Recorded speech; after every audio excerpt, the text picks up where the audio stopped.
Donc bonjour à tous, dans cette vidéo nous allons voir les commandes basiques de Git, c'est-à-dire add, statut, rm, checkout et commit. C'est parti. Donc pour cette section nous utiliserons un nouveau dossier complètement simple contenant un fichier HTML. Le contenu de ce fichier HTML n'a aucune importance, donc ici nous allons simplement voir comment faire pour ajouter quelques fichiers à notre projet Git et les changer, les sauvegarder, etc. Quelques commandes basiques en gros. Voilà. Donc normalement, lors de la section 3, vous avez déjà rentré vos logins concernant GitLab, et etc. Donc vous savez, là, les fichiers de configuration, username et email. Donc là, nous n'avons pas besoin de le refaire, cependant nous avons besoin de initialiser notre projet avec un git init. Voilà. Ensuite, nous allons devoir, ici, avec add. Ajouter tous les fichiers à notre projet Git. Voilà.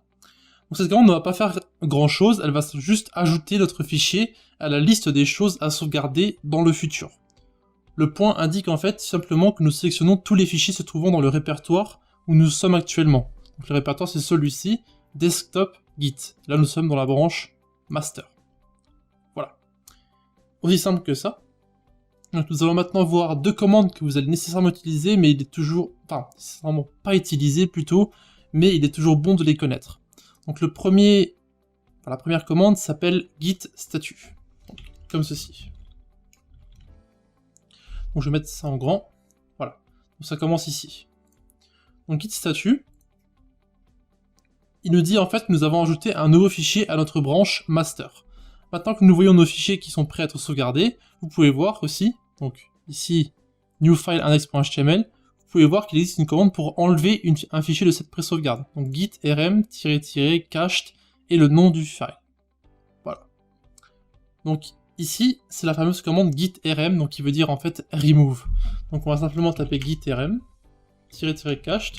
Et ici on peut simplement mettre à point en ajoutant une petite option.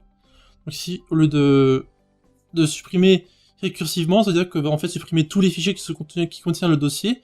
Cependant ici nous n'en avons qu'un seul, donc nous pouvons taper index.html.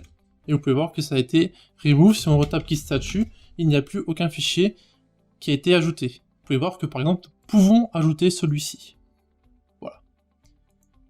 Donc ici nous allons en fait créer un deuxième fichier. Donc nous allons appeler style.css. Voilà, donc voilà, il a été créé ici. Donc on va rien mettre dedans pour le moment. Si on refait un git statut ici, vous pouvez voir que nous avons maintenant deux fichiers à ajouter à notre fameux git add, ce que nous allons d'ailleurs faire. Voilà. Si on refait git statut, nous avons maintenant deux fichiers qui ont été ajoutés. Donc il est maintenant de découvrir la commande checkout. Elle va nous permettre de faire plusieurs choses, mais dans un premier temps, elle va nous permettre de faire un retour en arrière. Donc ici, ce que nous allons faire, c'est que nous allons supprimer nos deux fichiers qui sont ici. Voilà. Donc vous pouvez voir qu'ils ne sont plus dans notre projet, ils ont été supprimés. Donc ici, si on fait git statut, vous pouvez voir qu'il n'y a aucun fichier qui ont été supprimés d'ailleurs. Donc si on tape la commande git checkout point, vous pouvez voir ici que tous les changements que nous avons faits entre-temps, entre les deux git statut ici, ont été remis à zéro. Vous pouvez voir que mon fichier HTML et CSS sont maintenant de retour. Plutôt cool. Très bien, donc nous allons maintenant voir comment sauvegarder nos fichiers pour être prêt à les envoyer ensuite sur GitHub ou GitLab ou peu importe. Donc on va faire git add point pour les ajouter, on fait git statut pour voir qu'ils ont bien été ajoutés. Bon ça c'est bien sûr, vous le faites au début pour voir si vos fichiers ont bien été ajoutés, et après vous ne le ferez plus, évidemment.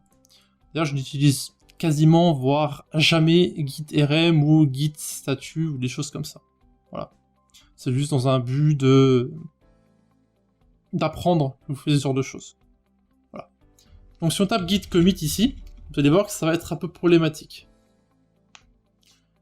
Voilà, donc ne paniquez pas du tout, en fait ça il s'agit d'un éditeur VIM.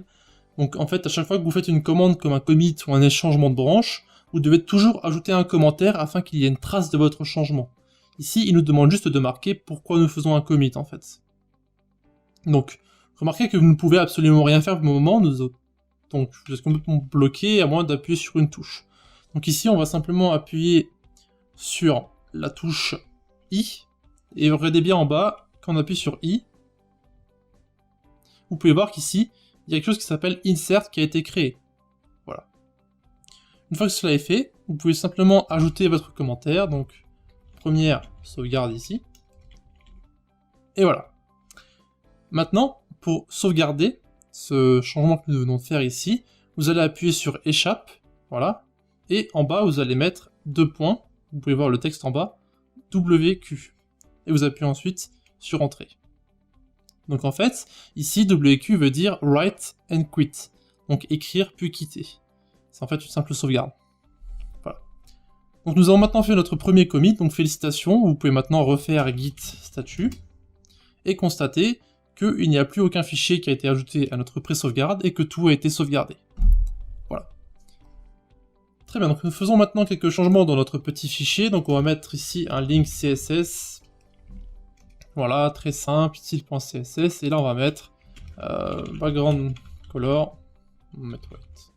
Ça n'a aucune importance ce que vous mettez ici évidemment. Donc ici nous avons fait 2 changements, vous pouvez voir qu'il y a un M qui a été ajouté ici, ça c'est VCS qui nous dit que nos fichiers ont été modifiés. Si vous faites un git statut ici, vous pouvez voir que nos 2 fichiers sont différents.